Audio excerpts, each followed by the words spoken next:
All right, we are live and just in time. Jennifer hops on. Hello. How are you guys? We're doing great.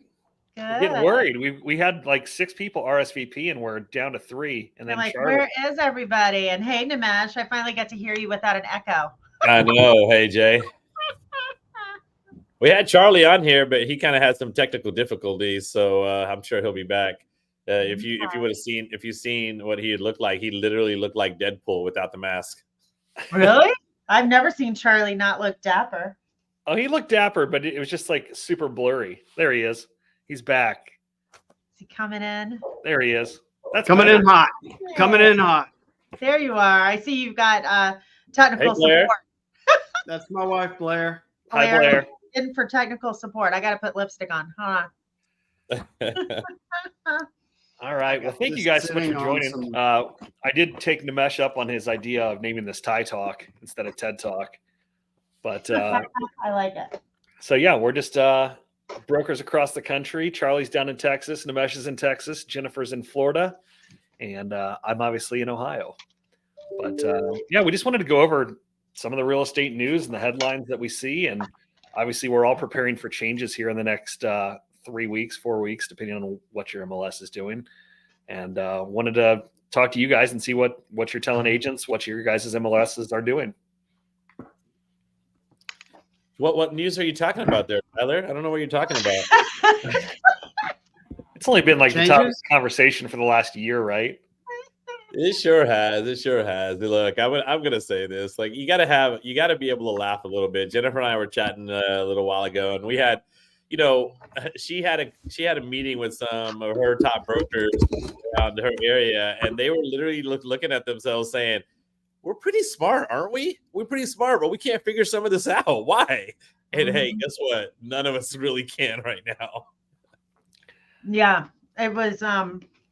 I was telling Nimesh, so I had lunch with 2 really dear friends of mine that are broker managers, one of an independent multi-office operation and one that's a manager for a very large Berkshire Hathaway firm. And she's been in the business like 40 years and Bill probably as long as me. And I'm like 30 years. And we're talking about, if you're still going to be offering co-broke and cooperating compensation, well, then do you check the box for concessions? Yes or no? Because our MLS sent out this email that said, what are concessions? And then all in bold type, concessions are not commissions. And then all the agents are calling like, but wait, we thought that the settlement said that concessions can be used for buyer broker commissions. And I was like, oh my God, what a shit show. So it's just been a lot. And we still in Florida do not have our listing agreements. We do not have any modifications to current listing agreements because they kind of indicated on a video that we were going to have to do modification forms to our existing listings. They haven't sent that out. We don't have anything because they also indicated we were going to have changes to current sales contracts. Don't have that. And here we are, July 26th. And I'm going to the Bahamas next week. So I'm out. And this is why we drink on Friday afternoons. Right. Look, I think we as realtors, what we do is solve problems. And we've been talking about this in our offices for a little while now because we give clarity, we give direction, we give consultation, we give trust. And everyone says, right? Know, like, and trust. You've got to put that information out there to where you're the one. And right now, if anyone tells you that they have all the answers, they're lying. Mm-hmm. And that makes it that much more difficult because none of us know the answers to any of this stuff is the amazing thing that we're going to have to work our way through. Because just like you're talking about, Tyler, just between Nimesh and I, who we're both in Texas, the MLS in Houston has like a number that you put in the MLS for concessions. Where I am here in Southeast Texas, we just have yes or no. Mm-hmm. We have a yes or no drop down that's mandatory. Right. With no fill in. Yeah, and that's one of the issues that I'm running into because I'm a member of 3 MLSs, 4 in Ohio, and then 1 in Kentucky and 1 in Indiana, and all of them have different rules. Yeah. And so we're navigating, and it's different forms, obviously, for each one of those MLSs as well. And Dayton and Cincinnati have had a joint contract for the last 5 years, and just heard that that's going away because Cincinnati and Dayton couldn't agree. Dayton wants to keep the current contract and add an addendum to it, which is super easy on buyer broker compensation. Cincinnati wants to modify the language of the contract and put it in there. So there's a little bit of tugging going on between the MLSs and kind of a power grab, which is always unfortunate because the only people that it affects really is the consumer and the agent. Well, good point there. And I was going to say, Tyler, hold my beer here. I have 15 MLSs that I'm a part of. Right, 15. Just because I'm in Central Texas, Austin, San Antonio, Killeen, Abilene, Houston, Galveston, College Station, go on and on. I'm Netris, Dallas, everything. Yeah. 15 different ones. And you're just sitting there like, okay, well, can you all just get on the same page? No, they can't. And, going back to what Charlie said, we joke around about how nobody knows everything. We do. We know a lot, right? But nobody has the 100% answer to it all. And I'll tell you what's kept me sane is when Charlie had that little chat with me this one morning. I called him up and I was just freaking out. And I was just like, Charlie, I thought I was pretty good about all this. And I know I've got a pretty successful brokerage and I got some really good agents that follow me and pay attention to what I say. And I literally have nothing to say to them that's really good right now, and Charlie just kind of let me know. He's like, hey, listen, nobody does. It's okay. The good thing, though, and this is kind of sad for our industry. For us, the good thing is that we're paying attention to it. We're actually making some changes. We're actually masterminding. We're talking to each other. We're talking to other brokers. And that way we're bringing that value to our agents. Whereas a lot of the people in my area, they're barely understanding that there's an NAR lawsuit. Right. Oh, you're so right. Yeah. That's true. Yeah. It is. That's really true. I know not this past Monday, the Monday before, Deborah Beagle and I got on a call at 4:30. We started Eastern time. We ended at 8:00. And in the meantime, she's like eating cheese stick and a salami stick. And I'm in the office and we're talking and she's like, oh my God, what other brokers are doing this? Like we just spent 3 hours and we wrote a 1-page buyer broker agreement. I had a draft and then we sat there and she's like, well, I don't like that. I like that. And so we're like editing it and I'm like, I'll send it to you. And she said exactly that, Limash. She's like, who else is like really doing this? And so I talked to her again this morning. And so it's just, I'm thankful for all of you, for our mastermind group. And I'm thankful for our peers that we can lean into. But you're right about I'm on a task force for my board and they just re-upped me to be a director again for the next 2 years. I was like, what?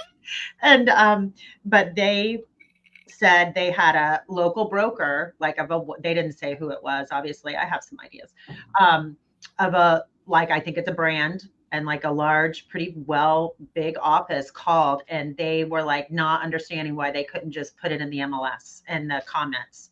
That was their big solution, is we're just going to put our compensation in the comments. And the staff's like, no, you can't do that. And they were like shocked. They're like, this is like not a small operation. And this broker did not get it.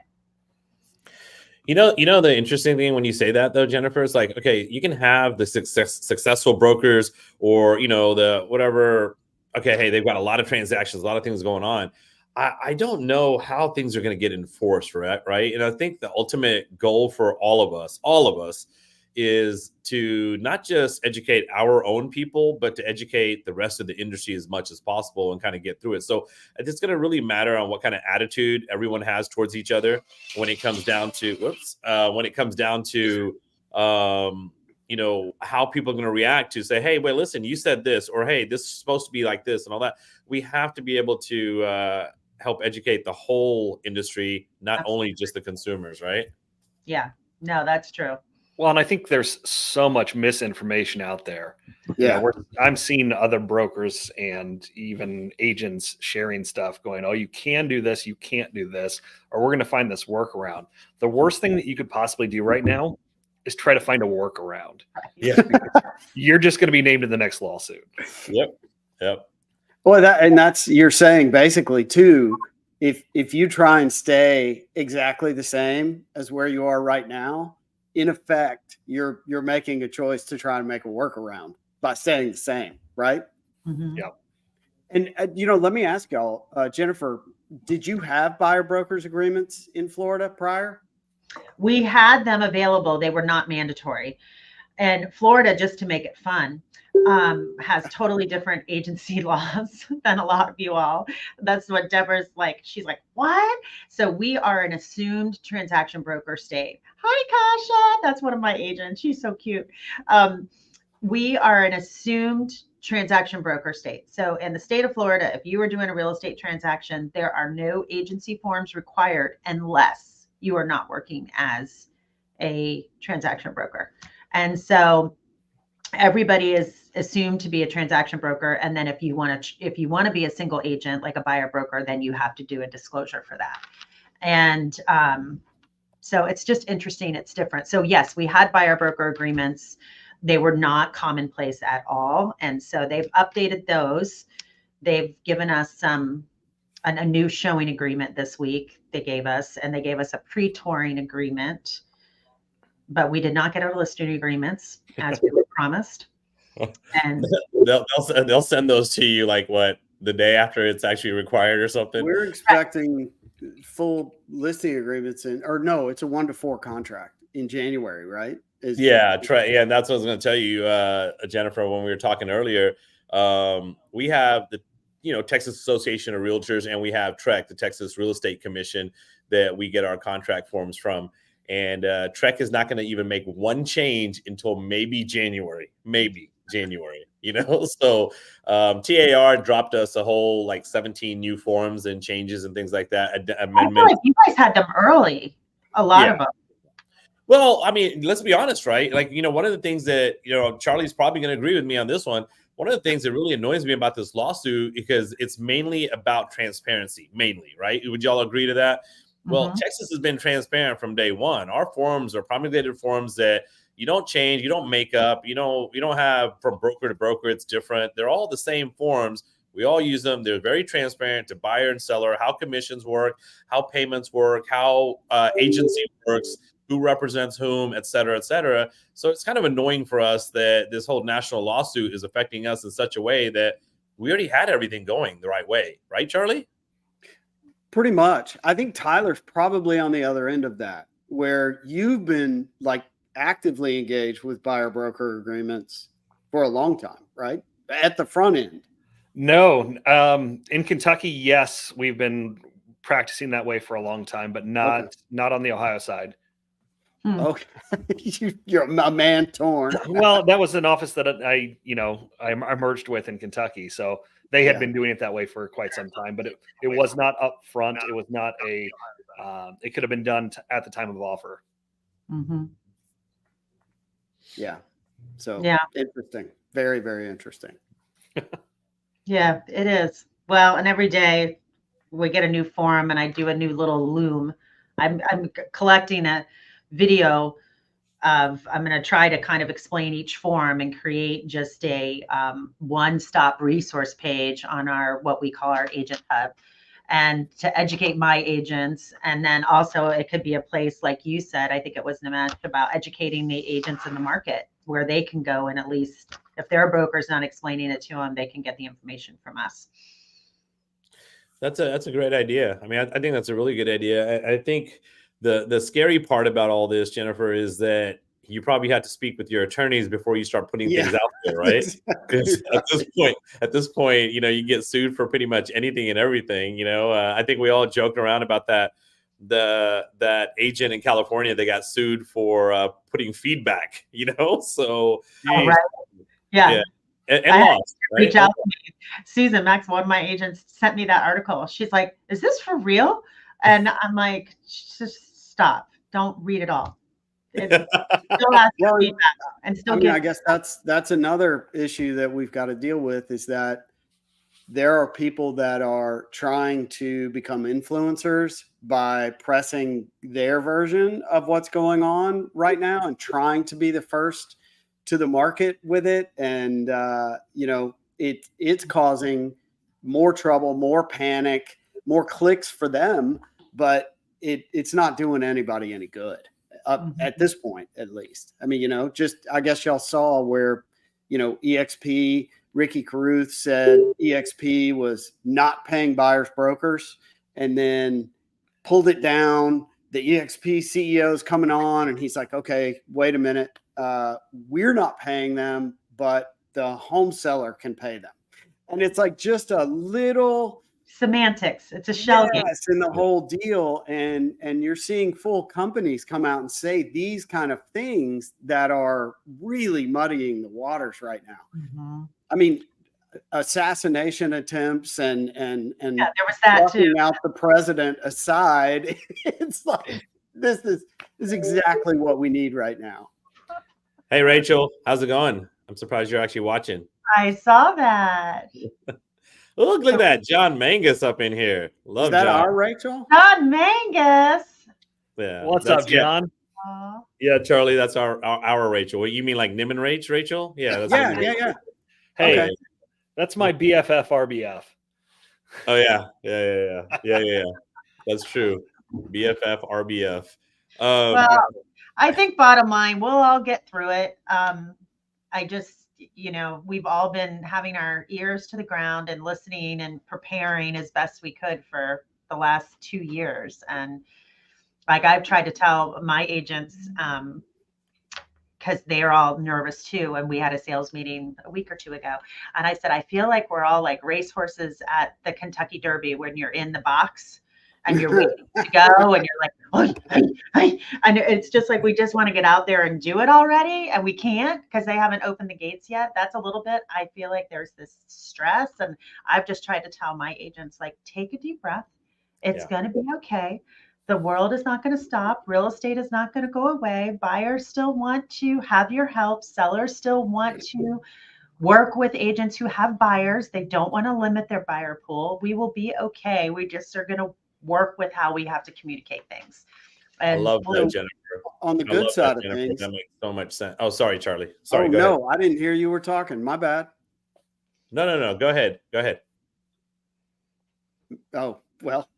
That did y'all see Buffini's bold predictions? I mean, yes. So yes. on the positive side of things are I mean, things for us, inventory is moving up quickly, prices are not rising as quickly, and I can see where he's coming from, but he's saying 40% of our agents' sales are going to be pressed into the last quarter of the year. Mm-hmm. On board? I'm here for that.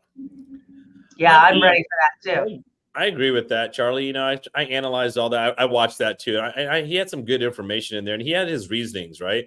And one of the reasons is the fact that, okay, interest rates didn't drop the way that everybody thought they would drop, but there is the drop coming and all of that. Not all the way down to 2.5 or anything like that. Hey, Nina. But one of the things that made a lot of sense was, always happens, right? We have an election, or we have a war, we have something going on. We talked about this last time, is that people always just take a step back, right? But the bottom line is there is a pent-up demand for buyers, and with the inventory coming back, they're going to have some good choices now, right? They're going to have some good choices. So it'll be interesting to see what sellers are going to do to make sure that their house is the most attractive house when these buyers start coming off the fence.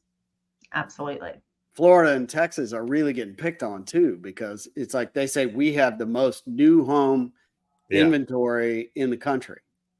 Yeah, Charlie, I think that has something to do with the fact that they learned their lesson from COVID, right? During COVID, they just couldn't get houses on the ground, and then they couldn't buy land enough. And I think they all, from all the builders that I deal with, they all went and made sure that they got the land grab very quickly. Land grab all over the place. Once that land grab happened, now they're developing, and you look at it. And so now that's another thing too to think about for these sellers. You're competing with builders who don't have to play by the same rules that realtors have to play by, right? So these sellers or these builders are offering all kinds of different compensation, all kinds of incentives, all kinds of ways of doing things. And now our sellers are going to have to compete with that too. So that's something that, you have to be very attentive to when you're talking to an actual potential listing. Not to mention, even if interest rates don't get dropped, if you get in the vertical of a new home builder, they can probably get you to whatever interest rate you need, right? Mm-hmm. Oh man, Yeah, Charlie. and I if you know, you know a lot more than I do, but the ones that I know keep the project to itself, and none of them they flow all the money back into that project and pay down that debt as soon as they can now because of the GFC in 2008, and they're in pretty good shape. I mean, financially, I don't think normally it's the developer who's stretched out who gets their head cut off with the economy. I don't really see that. Do you with any of yours?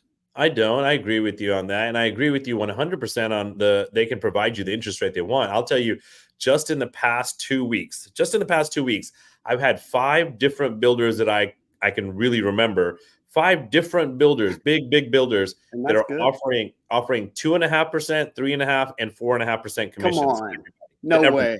Right. Nothing over 5%. Everything that they're offering. In fact, one builder, I don't want to name them because I hate them, but one builder is literally offering 1.75% interest rate to anybody that buys one of their homes right now. Wow. And is it working?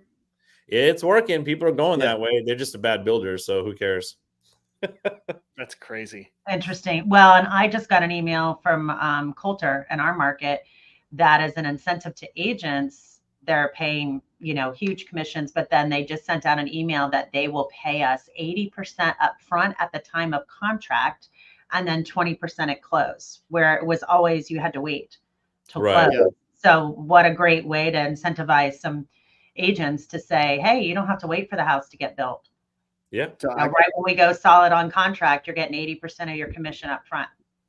Hey, assuming- just so we're not ignoring this, John put up a pretty good fact there.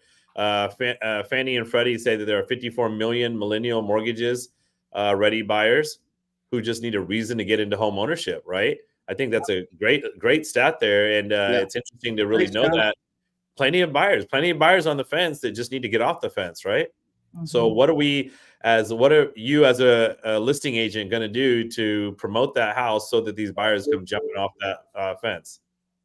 No, absolutely. And John, if you're still listening, I just sent you a link. So if you want to hop on with us, we'd love to have you on. Yeah, that's Yeah. great. Awesome.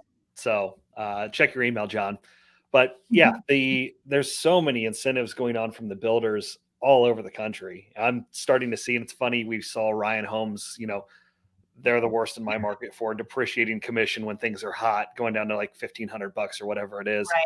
and then offering 4% once you hit a certain level. It's crazy to me. They need us when they need us, and when they don't, they don't.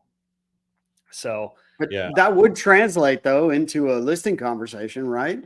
Yeah, sure. but you know what? Just so we know, all builders are not horrible. Like I have this one that just made a comment. Shay, she's with Chesmar Homes, 2.75% interest rate they're offering right now. That's amazing, Wow. and they're a great builder, right? Dang. So I love that. Here in Texas, we are surrounded by so much new construction. I mean, we're all, I don't know. It's almost like we don't need the resale market at times. I shouldn't say that, right? But there's so much. Bite your tongue. Yeah. Yeah. Bite my tongue. Yeah. No, we need it. Sorry, guys, we need it. But no, there are some really good builders that are offering those kind of incentives. So now it's going to be up to us to educate our sellers to offer similar type of incentives. Otherwise, they're going to be sitting there as well. Nina's asking, are there any chargebacks? That I don't know. It depends on each lender and what the whole situation is. I'm sure that. I mean, I don't think you get a chargeback on somebody that's going to have a 2 or 3 or 4% interest rate because they're not going to pay that off. That's like free money, so you might as well keep that loan going on. But I'm sure there's something out there. No, it's an incredible topic, and this is a headline that I did have on the agenda to talk about. So I want to talk about this real quick. They're in my market. They're not in your guys' market. They are East Coast brokerage, and Howard Hanna is offering a buyer agreement mortgage bundle deal, where basically if you sign a buyer broker agreement with them, they're going to give you a 0.5% credit when their loan closes. And I was intrigued to see that. Hold on, I'm bringing John on. He just hopped on as well. I sent him a text. I'm like, check your email. John, what's up? Hey guys, Hey. Johnny, thanks for letting me crash. Absolutely. So, John, is Howard Hanna up in your market? Oh yeah, they are definitely here. Okay, so we're just talking about the. I don't know if you, while you were logging in, saw this, but the headline that they're offering the mortgage bundle deal, Right, right. and I was super surprised to see that Jared James liked this. He liked the idea, and I know Yeah. builders have been doing it for a long time, and I think there certainly is room for package deals like this from different bigger brokerages that have all in one stop shops, right? Right, right. But it concerns me because I think the consumer is, hey, I'm getting a 0.5% credit at the closing, but on a $400,000 house, that costs them $10,000 if it's an eighth higher on the mortgage Yeah. over the course of the loan. And don't get me wrong, I'm not smart enough to figure that out. I'm not a math magician. I put that into ChatGPT and it told me. It is really interesting. I think Jared's point was, they're doing something innovative and different to maybe change the conversation a little bit. And we're working on something as well, not going that route because I feel like that's just a disclosure nightmare. Yeah. What they're attempting to do. I'm actually on my way to a 315 to meet with a large mover, and what I'm attempting to do is put together a bundle of like actual dollars and cents value items to hand to a buyer at the time that they sign a buyer's agency or a buyer representation agreement with one of our agents, that they can use the $500 coupon against their moving expense. They can use the $500 coupon from a large flooring company for carpet or luxury vinyl or whatever. I'm trying to bundle together about $2,500 worth of value items to give to our agents to share with buyers at the time they sign that document. Dude, we got to talk after this. Yeah, I love I'm that. getting notes. I like it. John, I I don't love have a gun, that. by I the think- way. Yeah, John, I think that's great outside the box thinking, but I'm with you on the part about disclosures, right? Because you got to be very careful on the tit for tat type of disclosures on stuff like that, right? Exactly. Well, and my big concern is, hey, I love the idea. I have no problem with the innovation of it, but are they going to know what that rate is before they sign the buyer broker agreement? And the answer is probably not. No way. So unless you're sending them pre-approval, and they have already pulled credit and done all of those things, you're Right. not going to know. They don't have the chance to compare. And I think that's where I kind of draw the line of, is this good for the consumer? Right. Okay, and by the way, the last 3 agents that we've recruited, other than brand new agents, were from Howard Hanna. So there's some chinks in their armor if they're in any of your markets. Good to know. Good to know. If you're I from have a- Howard Hanna and watching this, Oh, I please have a give us very a call. I'm Yeah. sorry, Tyler. I have a very good friend of mine. Jennifer knows her. Anyway, she's out in New York. Tyler, you know her. She deals with Howard Hanna as well, and it's interesting that they have you on a little bit of a lot. They're not in my market, so I have no skin in the game here or no bone. But they have you on some hooks. Like, to get away from them, you have to. It's like a 6-month period, pretty much. Right. Of Like non-productivity. Interesting. Yes. I don't That is understand when brokers do that. I think it's terrible. Yeah. I mean, either you do what you say you're going to do and treat people great. And I've had so many people that come back. We actually had to create a spreadsheet. We call it the date of hire chart. And we have if they've left and when they came back, and if they left and when they came back. And I call them my boomerangs. And I just don't understand, though, when brokerages treat agents like that. I see Donna Deaton. She's at one of their offices for a closing. If we need to any Anything. messages, All good, all good. We're all independently owned and operated, and we do whatever we want to do. But I'm with you, Jennifer. I'm with you, John. There's certain ways to behave and certain ways to treat people, and that's not one of them. Like holding them over the barrel, So No, I've always wondered, like, I've seen it too many times where brokers burn a bridge, Amen. and it's like, why would you burn that bridge? Because it works both ways, and they can come back, like Jennifer said, and we've had agents do that. Right. So what you got, Tyler? What else you got? I know you had an agenda today. No agenda. I wanted this to be more relaxed than last time. I so did have another headline that kind of I should. oh yeah, do that. Do the headline. another headline that I think is relevant to the conversation of we don't know everything yet because it's a moving target. And Oh, yeah. Colorado basically This said is buyer contracts can't be required for home tours. And it's like, okay, what do you do in the situation? Like Remax specifically being in Colorado, headquartered in Denver, right? What do they do when Colorado says, hey, you're not allowed to do this? This is not in the best interest of the consumer. But you also have, an NAR settlement. So not only NAR, but a Remax settlement. Like, how is this going to affect the agents?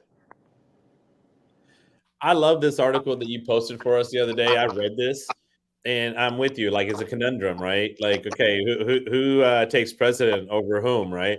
Jennifer and I were talking about this briefly, and we're trying to figure out, was this a law? Is this an actual Colorado law, or is this a consumer protection saying that it's not the right thing to do?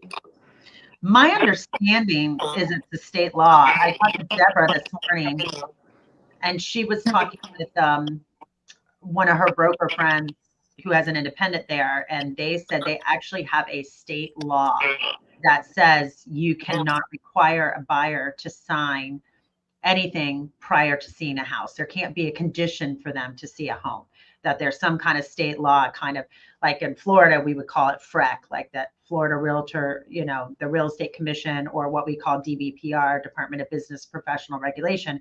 They have some kind of either state law or some type of administrative rule, if you will. That's what they would call it in Florida, if it came from FREC, of how you can conduct real estate. And that's what I think this is. I think there's some kind of administrative rule in Colorado that says you can't require anything.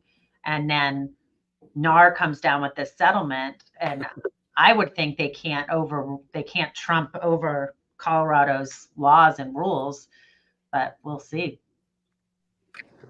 Yeah, we should try to get some of our Remax Colorado buddies on here to call Tracy Kennedy or Karan. Right. What's funny though about that, Jennifer, is that or what Tyler said earlier is that nobody knows 100%, but none of us have our head in the sand, right? None of us have our head in the sand. We're paying attention. We're putting out what we think is the right thing at this moment. It could change tomorrow. But watching some of these type of things, like in Colorado, or what's going on with the MLS over there in New England area, about how they're saying it's a First Amendment, or it's against the First Amendment for sellers not to be able to offer certain things. So it's kind of you're sitting back and you're just watching that, right? You're watching, like, okay, are they going to win? Are they going to win? Okay, if they win, that's going to affect me how, So we'll see. Come on, Colorado. Come on, New England. Do it. Can I ask a question of you guys? I know I'm an invited guest at the last minute, so I don't want to steal anybody's thunder or anything, but what's everybody doing as far as communicating what, if any, seller compensation exists on their listing out to the buyer's agents that are showing the property? Is there a efficient automated method to do that is also compliant? No Are comment. you a KV Core user? I was waiting for you, Tyler. No comment. No, Charlie, go ahead and take the KV Core. Oh, well, I was just going to say we found in all of our MLSs except the Houston Association of Realtors that you can enhance your listing through KV Core to where it will come from the IDX feed. You can separate it, modify it, and then push it out. Okay. And that on your own personal website, you can advertise that. And then, you can create a QR code from there, and it's its own website. All right. Enhanced KV Core. Thank you. Yeah, but I it think depends on the MLS if it works, right? So like he said, Charlie's part of my MLS as well, because he's so big. But HAR doesn't allow it, so we'll see how that works. But one thing that I'm not yet. One thing I want to put out there is what I don't want to do is I don't want to take the burden of doing it with my staff at the office side, right? I want to find an efficient way to do it. But if my staff on a daily basis has to deal with our 500 plus listings, we have 500 plus listings. So we can't sit there and deal with that every single day, every single minute somebody changes their mind, or even be held liable for the conversation that an agent has with that seller. So we're trying to find something more efficient. So I'm paying attention to Charlie a little bit, and then I'm basically just going to copy whatever Tyler does too. Me too. And the other side is what I'm communicating with the agents about is like, let's say you make that phone call and Nimesh is showing new construction all day. So you can't get through to him. You call him 6 times, you can't get through to him. So then you're calling the office 6 times, screaming at the person up front because you can't get an answer on what is offered. And then all of a sudden, everyone is in a really bad mood because we were not in a position to pick up the phone, or we don't have somebody manually entering what's being offered as compensation on every single listing in the office. That it is complicated. No, so unpopular opinion, and that's actually what the DOJ wants. I know exactly. They don't want you to know. They don't care what the compensation being offered is. They want you to have that negotiation prior to writing that offer, so that it is negotiable in all cases. With that said, I did show my agents how to set a text autoresponder with KV Core. So if you text the street name to your office smart number, it will auto reply with that. Right. And see, that's you know what though, guys, that's really smart. You're coming up with the thing. And I want to talk about what Kimberly Hollis just wrote. So she read an article recently that said all of these ways that we are thinking of pushing out commissions are all going to wind up in lawsuits. It's true. I don't find fault in that. You're right, because now here we are trying to figure out workarounds, right? Workarounds. But ultimately, here's something else too. No matter what we're offering or what we're pushing out there, there's still no binding contract on any of that. So it still has to be tied together. So, like you said, Charlie, if I'm out there showing and I can't get a hold of somebody, or somebody can't get a hold of me, even if they did get a hold of me and I say, yeah, we're offering commission, they go and put in a contract. I'm not bound by that whatsoever, unless they have something in writing. So now it turns into the process, the issues of process, which is, okay, are you going to have me sign something between me and you before you go show the property? Well, then that's not you doing your fiduciary duty to your client, right? So I don't know. It's all a mess right now, but I think one thing at a time. And the one thing at a time is at least being able to say that they're offering compensation somewhere to, I don't know. Tyler, go for it. I want to touch on that here in just a second, but it looks like John just got to his destination. Yeah, So I got a bounce, guys. Thanks so much for inviting me on. dude, Okay, another one for sure. Thanks for joining. Appreciate your wisdom, guys. All the All best. right. Okay, so to your point, I had an agent who is a developer. He's a programmer and uber smart. And he was like, hey, what if I created a system that would automatically text an agent as soon as a new listing came on the market and ask what their co-op compensation is? And then it would push it back and we'd have a broker record. And I was like, hold on right there. I was like, let me talk to my attorney real quick. And they were like, they were like, no, do not host that anywhere. Don't even do it as a team leader. So while I love the ingenuity and the kind of the what's going on with agents trying to be creative, it is just asking to be set up for a lawsuit. And that is not where I want to be. I want to be on the safe side of all of this. I'm happy that RE/MAX settled. I'm happy that NAR settled and we're out of it, even though I don't think we did anything wrong. It's the way the market's been. So Right.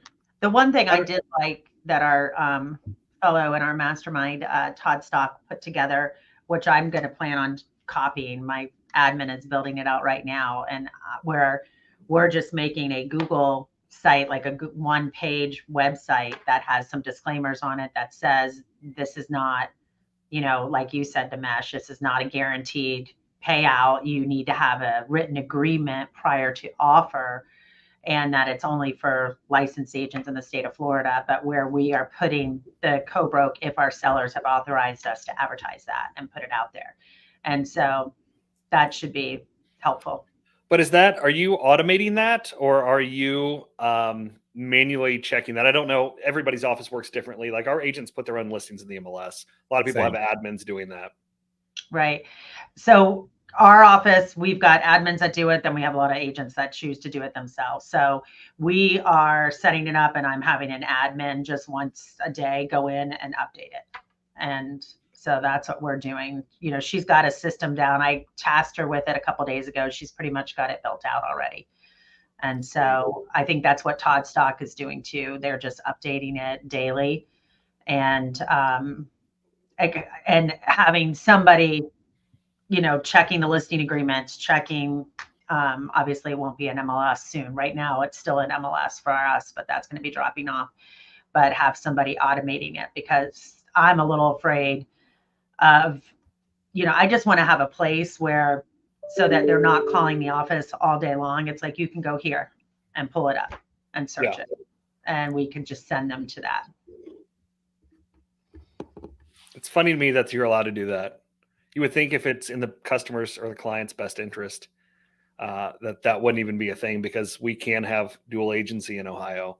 We can have split agency, meaning an agent on the buyer side and an agent on the seller side in the same brokerage, but each represent each party separately. You're not allowed to in Ohio? In you Ohio, don't have intermediary, huh? What'd you say, Namesh? You don't have intermediary. Here we do have intermediary, so I can have people in our own office on either side, on the buyer's rep and on the listing side, within the same office close out deals, which we do quite a bit, especially when you're in a certain marketplace. It makes sense, right? Right, but if the DOJ doesn't want, if they don't want it to be contingent upon what that co-op compensation is, or the buyer broker compensation, I know we can get into the nuances of that, like we started to, but why allow that? Yeah. So There's I do a want lot to show, this is my last slide. Okay. It's not even a slide, but I do want to say that we've been talking about this for a long, long time. This is Agent After Hours back in 2021, where we predicted the NAR lawsuit. In case you missed it the other week, the Department of Justice is going after the NAR. What does this mean for agent commissions? Wow. I'm sick of talking about it. I've been talking about it for 3 years, Jennifer. Over it.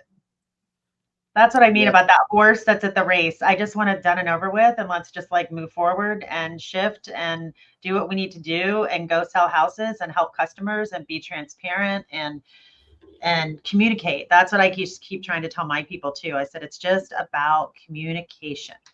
So what are you telling agents? Like, how do you, I mean, we've had clients obviously that are asking the question, you know, hey, what does this mean? I've heard everything's changing in July originally. Now I heard everything's changing in August. Like, I don't have to offer that compensation. What are you telling them? What are you telling those agents? I think it's the same. All of us are saying the same thing. They never had to offer it. You know, it was always negotiable. It was always something, you know, I think when you put it back in the customer's mind of, you know, do you remember when you bought this house, did you have to pay a commission? And they're like, oh no, the seller paid that. It's like, yeah, okay. You know, it's just kind of breaking it down for them to realize a lot of things have changed and then a lot of things haven't changed, right? It's that semantics thing again. And I think the biggest thing I try to tell people is just be able to explain it, be able to know your value, know what you bring to the table, explain to the customers that your expertise, your knowledge, your network of lenders and inspectors and appraisers, and how you're going to help them, you know, how you're going to help them negotiate that deal, how that's all worth it, and how you always got paid in the past, and how you're going to work hard to try to get that seller to continue to pay that for them. If not, then yes, there will be a fee for them. I tell my agents, my sister and my niece is now 28. So this is 29 years ago. My sister and her husband, who's a litigation attorney, I referred them to a RE/MAX agent in Orlando, Janet Scott. Janet Scott, 29 years ago, had my sister and her husband in Florida, where buyer brokers was not common, sign a buyer broker agreement for, I'm going to say the number because we're not in a, you know, talking about setting a rate, but this is a fact. It happened for 3.5%. My sister called me. I was like, damn, good for Janet. They signed it.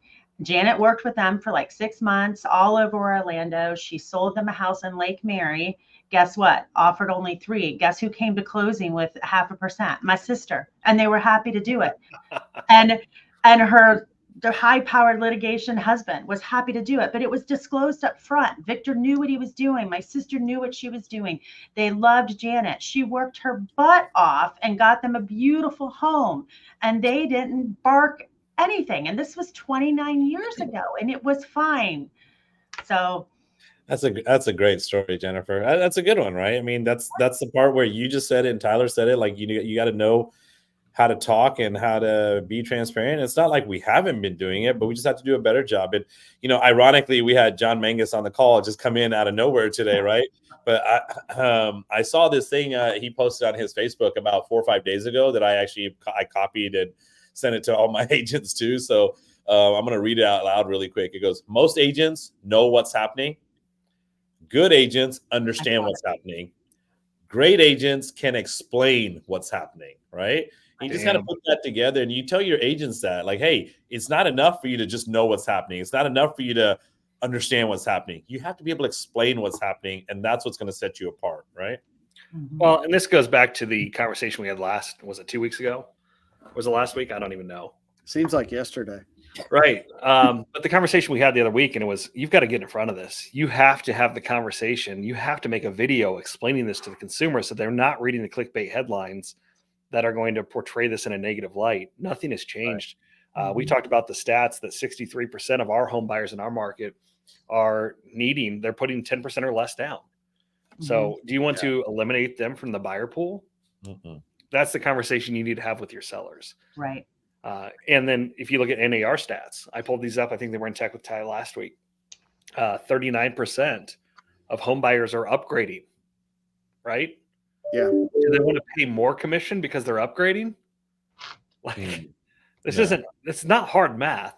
And so, right. But you got to put stats like that out there, right? Because Charlie alluded to Buffini's bold predictions earlier, and one of the things he said was and we all know this, the biggest pool of buyers right now are what? Millennials, right? And of that, you know what the first-time home buyer percentage is right now? It was 32%, if I'm not mistaken on that. Charlie, do you remember that? Yeah, so that's right. That's right. 32% of buyers are brand new to this whole process. So to be able to hold their hand, to represent them, to make them feel at ease and get through things, that's going to be very important for your agent to be able to communicate. But then also the financial side of things too. If you're a brand new buyer, first timer, more than likely you're going to need some help with contributions and things like that, right? Love Doyle's comment right here. Yeah, absolutely. That's a great one. That's also, I love Doyle. Think about it. You have the opportunity right now before all this changes, because I think in HAR, the previous commission offers are going to vaporize. You won't be able to even go back in the history and find them, but you can pull all that data for your farm, for your whatever area that you work, and see how many listings now are offering compensation, the number of days on market that they have, what the compensation is. And you can use that data for 6 months going forward, trying to explain about having the bait in the water. Ty says no. I'm not shaking my head. I'm shaking my head because I think that depends on your market. I know that as of the date that we are transitioning to this, August 12th in Dayton, commission history is gone. No, that's what I'm saying. Now is the time you got to pull that now. You pull it now because you won't be able to again. Yeah. Just for your own knowledge, even if you wanted to share it now as some content or something, and just showing how much is offered, where, how quickly it's moving homes, because that's your bait. But it's going away where you can't search it even again. It's just gone. Hey, can I ask a really silly question? No. Have at it. You guys are all smarter than me, so I always ask the silly questions. For all full transparency, wouldn't it have all just been a 10 times easier if DOJ just said, hey, all commissions need to be publicly displayed everywhere? They tried that in California. In Washington, Northwest, right? In Washington. I'm sorry. Yeah, you're correct. Not California, Washington. Maybe California too, but they posted it in Washington and did not reduce commissions the way that they wanted it to. Right. Right. So they're trying to limit. That's more. So you gotta read into it more, right? Because if we're talking about true Yeah. transparency, that's true transparency right there. 100%. Redfin was putting it on their website. Yeah. And don't forget, this happened to the mortgage business where they said they were making too much money and put a Trick. cap on what they could make. Yeah. You know what we should have done? Or if you have kids right now, they're going through school, what you should tell them is just be an attorney, right? I think, if you become an attorney, you can do some class action lawsuits against all these industries. I think, hey, listen, the sellers won big time here. I think they all got a total of $28 each, while the attorneys got $250 million or $550 million or whatever it was, So, well, I think it's hilarious that they're coming back going, hey, this isn't enough money for these home sellers that were harmed in the process. yeah. Oh, but a third of it's already gone, right? Right. So let's increase that number. Yeah, no, it doesn't make any sense. 0 cents. There's no common sense anymore. We're like all on a watch list now that we've been doing these. I've been on a very plus Great. expenses. So glad I joined, Tyler. hey, Tyler, Charlie, I've been on a watch list. Okay, so Always. That comes with your mohawk and beard. yep, I got the Oh. mohawk beard, right? So I've been on a watch list. I'm everywhere. I get checked Oh, 8 man, times. did you when I'm steal at the- Charlie's internet? Because now you're breaking up. Oh, It's sorry. the best. So what else? Anything else we need to talk about going on? I'm Other good to go than- if you guys are. Did you see Jared James talking about so in Texas, we have a short form for a buyer. We have a official form, a longer form. And then we have the agreement between brokers, like Nimesh was talking about. If you call and he says, I'm offering you X, then you write X in this form and have them sign it to formalize. And then you're carrying around these copies of buyer's agent agreements to sign on the hood of the car before you show. I mean, literally backing up 25 years here. And do you think they'll modify those agreements, or do y'all have agreements that say they're non-binding? We don't. I don't think. Did you Jennifer- see that, Tyler, when he was talking about that? Because I thought that was interesting and made sense to me too.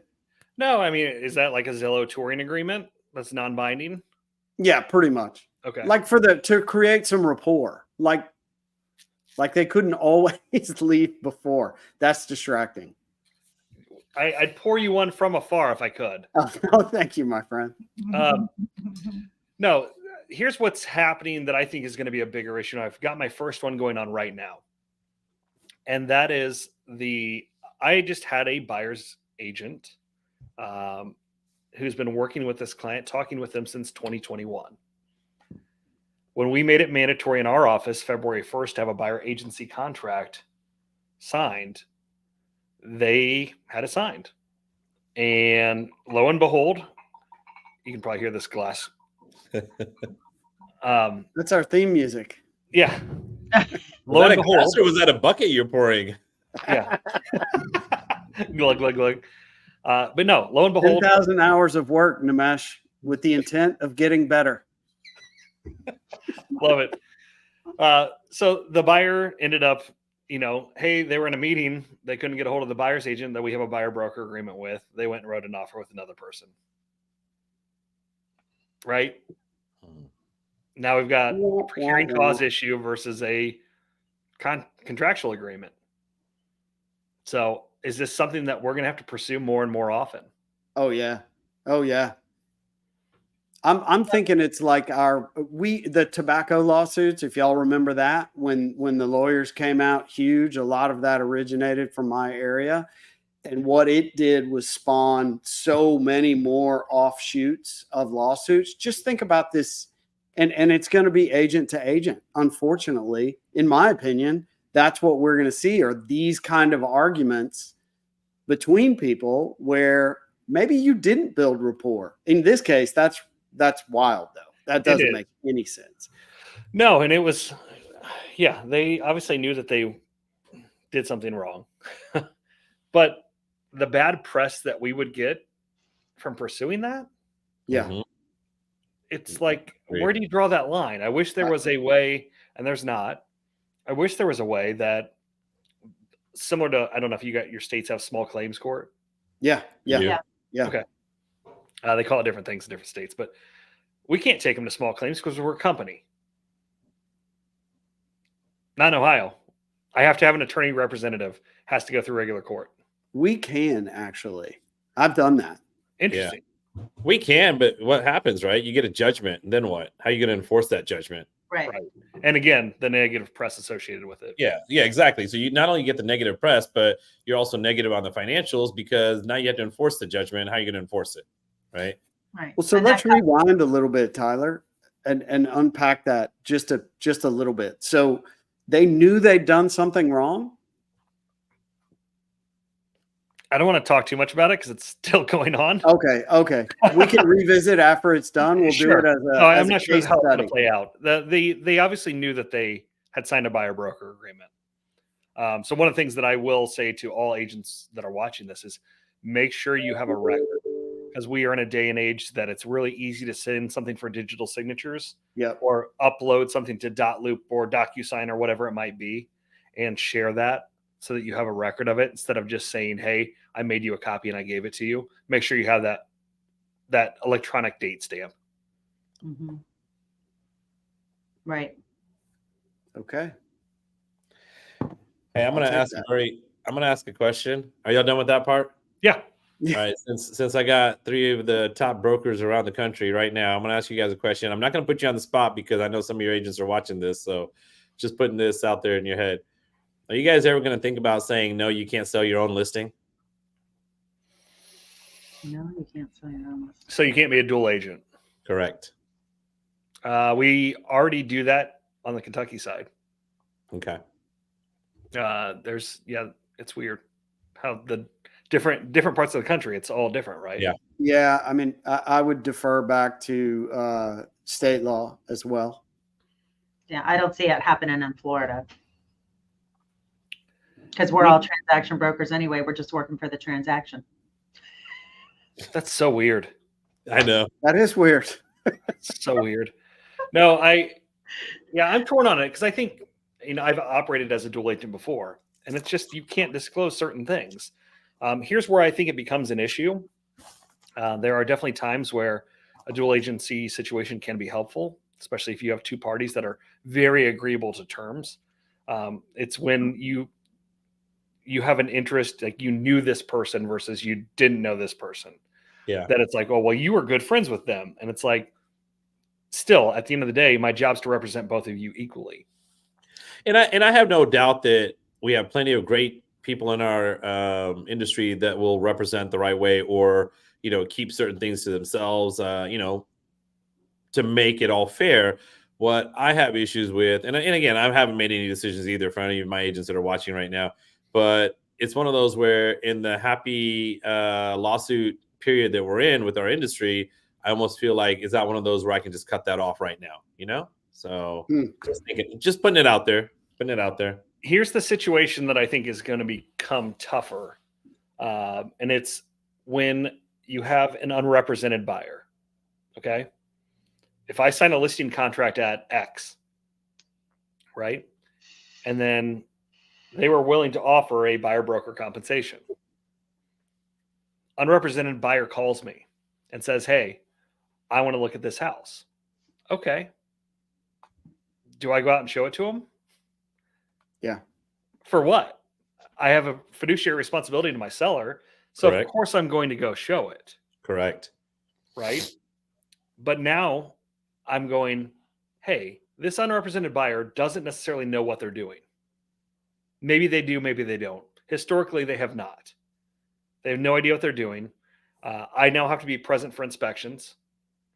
I now have to be present for all these different things. Oh, you want quotes? Everything. Right. All right.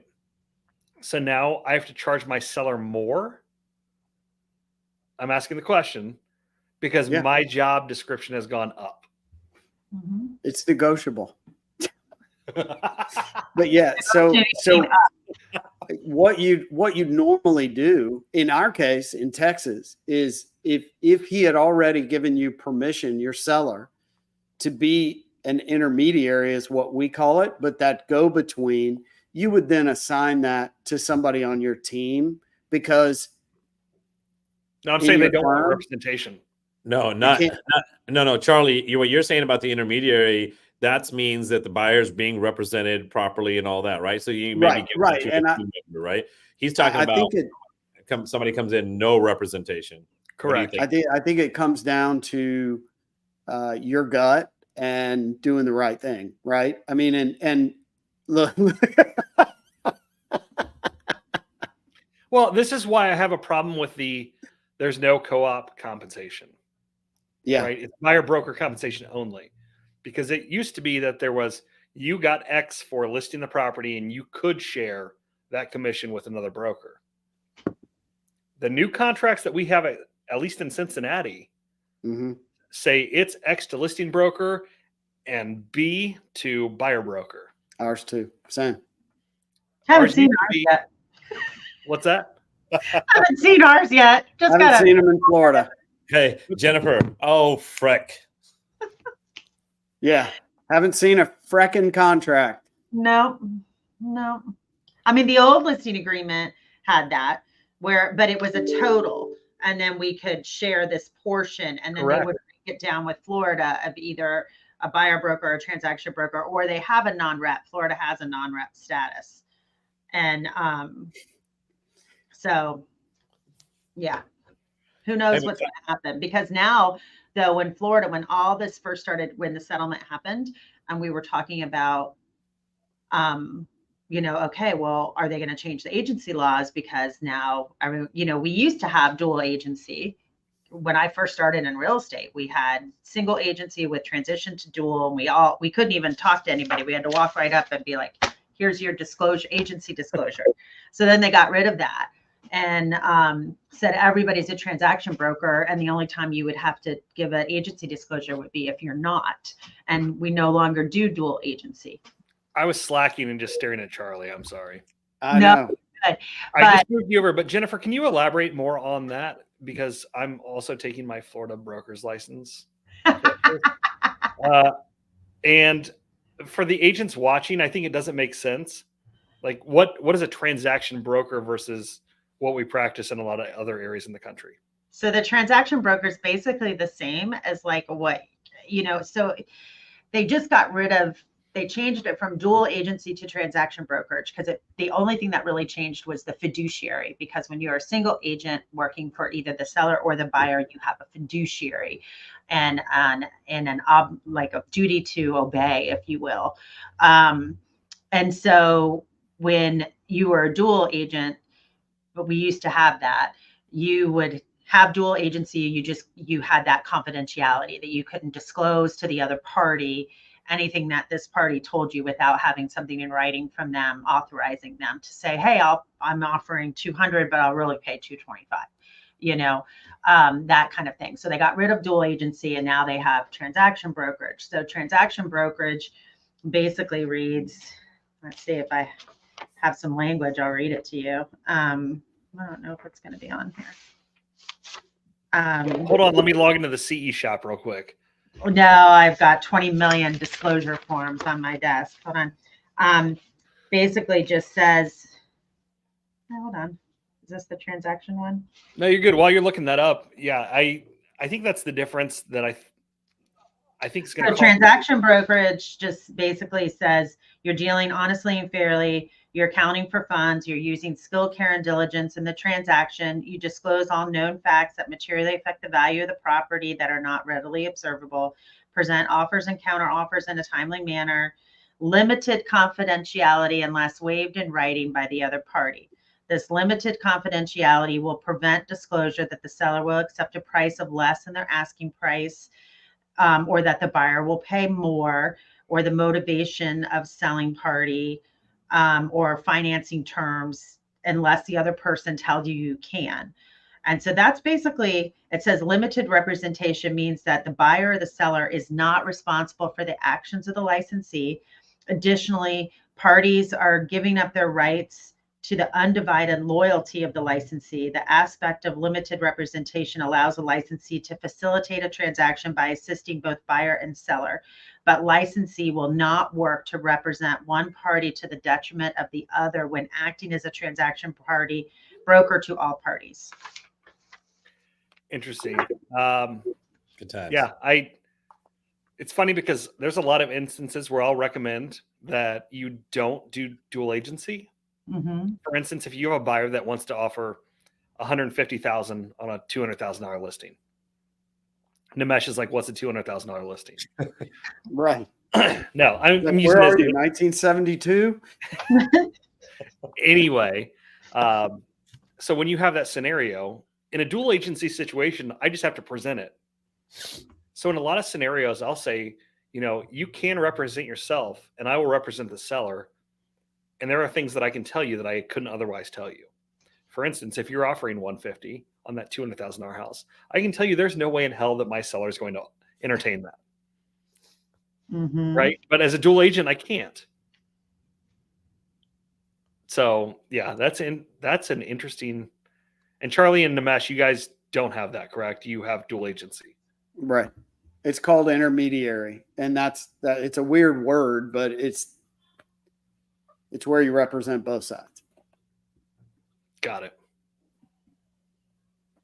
Which is almost it's almost an oxymoron to say you represent to the best of your ability both sides, right?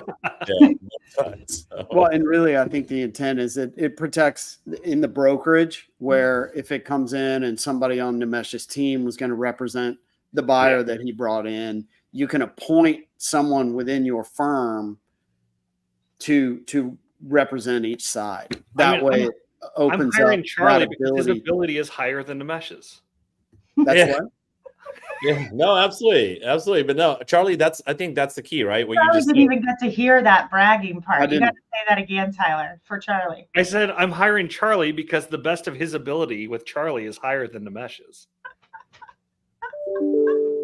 There you go. Anyway, back to some serious conversation. So, no, Charlie's right about that, right? So, that's the whole point of intermediary in our firm. Like, if my brokerage has X amount of listings all around this area, and we have buyers agents that are coming in and selling those, we should be able to represent. So me as the broker should be able to represent both parties, but I'm appointing two different agents, right? That too. Agreed. I think the hardest part for me right now, and again, I'm just thinking about it and getting perspective, is that when somebody comes in directly on that agent's listing and wants representation on both sides just for them, that's it. And that's the tough part there, right? That's where it becomes a little tough. But answering your earlier question, Tyler, I actually do have the conversations when an unrepresented buyer comes in on one of my listings, right? So, if I'm talking to a seller and I say, okay, hey, listen, what do you want to offer for this? And blah, blah, blah. They give me X, okay? They're saying, here's X. This is X for you, and this is X for a buyer's agent.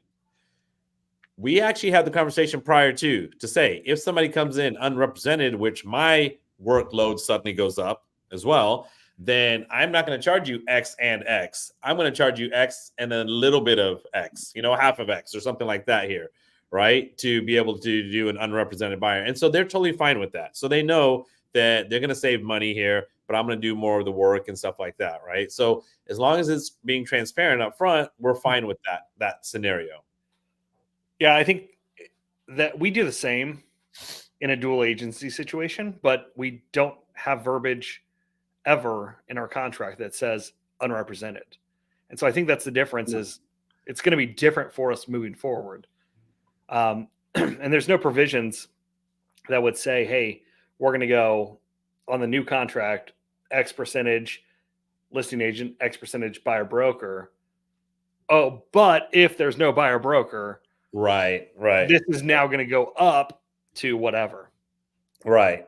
Because it used to be, not that it used to be, but it is right now, that the whole monetary amount is going to the listing brokerage. The listing brokerage is agreeing to split. Share it. Right. Nailed it. Oh, that's a good point. Yeah. Good point. Well, and what Tyler's speaking to is the actual intent to be a fiduciary for a buyer is, unless they're a very experienced buyer who says, I know what I'm doing, that even if you're charging the seller on the other side more money, this person is going to come in with no communication whatsoever about getting into this major investment for their Well, and lives. I'm going to use this as an example because I've done it to not only buyers, but agents that are not local to my market.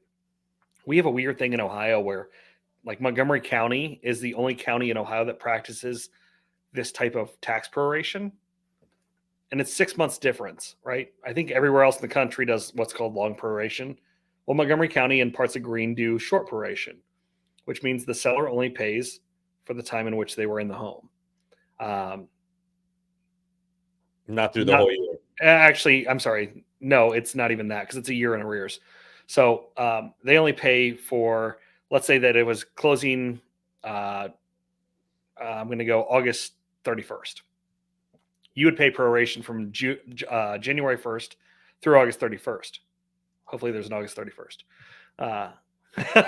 I'm doing the knuckle thing, right? Yeah, I saw that. Yeah. Long proration would be that plus 6 months because you're a year in arrears. So when an unrepresented buyer or an agent that's not familiar with my market writes an offer, I immediately am like, yeah, do short proration. Right. Benefits the seller by 6 months of taxes. And they don't know. So it's not a good thing to always be unrepresented or not know a market. Right. Correct. You know, there's plenty of examples like that, though, right, Tyler? When you're trying to come in unrepresented, like for us, we already discussed that we have tons and tons of new construction. We have these master plan communities, huge master plan communities where the price ranges from $250 all the way to $5 million, right? In that master plan community. Whereas back when I was growing up, it was just one subdivision and that's it, you know? But in these master plan communities, they have like basically my slang for it is buy in and buy out, right? They have certain fees with the HOA, not just the HOA fee and not just the transfer fee, but you actually have what's it called? Oh my goodness! Oh, I'm losing my mind. I need a drink, Tyler. Anyway, so they have all these extra fees, and if you're not in a certain area, you don't know this, and so until you get to the closing table. It's written in the bylaws of the HOAs that, hey, you have this extra fees. And we're talking about these fees are a couple of $1,000s, right? $2,000. Yeah. You don't get that until like 3 days before closing. You see it. And you're like, wait, what? Well, you didn't know about it because you're not an expert in this area, right? Just like your tax thing, you're not an expert in that area. That's why. And you're not trying to screw anybody, but if your fiduciary is to the seller, Yep. that's what's going to happen every time. Yeah. And then you got the PUD and the mud and all that other stuff that's added on top that comes down over the years, but you could end up paying what 3.8 and 3.8% of the purchase price in taxes. Yeah. I have no idea what you're talking about now. Oh, and Charlie, what I meant to say was foundation fees and capitalization fees, right? Every HOA now in these master plan communities have foundation fees and capitalization fees. You're talking about 0.25% of the sale price of the house. I mean, that adds up there when our average sales price over here in some of these master plan communities is $600,000-$700,000, right? So you start adding that to a buyer's cost. And then if you don't know how to fill out the HOA, and how am I supposed to tell somebody that when they're unrepresented and I represent the seller? I am not going to tell them that, right? Can we back up for a second? Sure. First of all, I want to know more about what this foundation fee is and how do we start an HOA? Secondly, what is a PUD and a MUD? I know what a planned unit development is.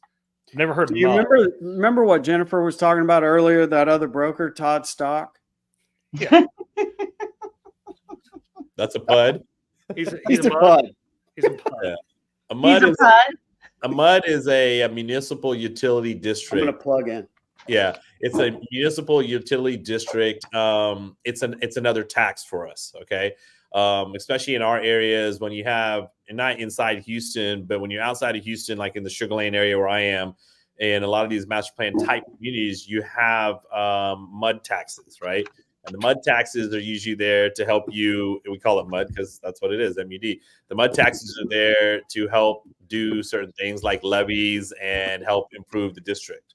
So those MUD taxes start going down as you pay off the bonds, or as more and more people keep moving in there, so that bond gets paid off sooner and sooner and sooner, right?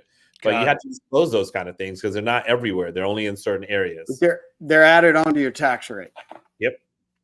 Weird. All right. Learned something new today.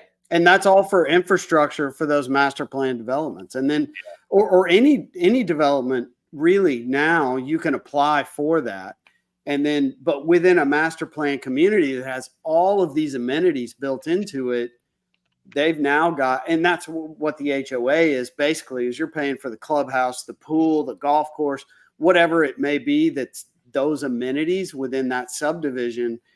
That's not only an upfront, that's an ongoing monthly fee as well, Correct. Gotcha. which is not small. Which I think that's why Tyler hit it on the nail by saying, how do we start a HOA?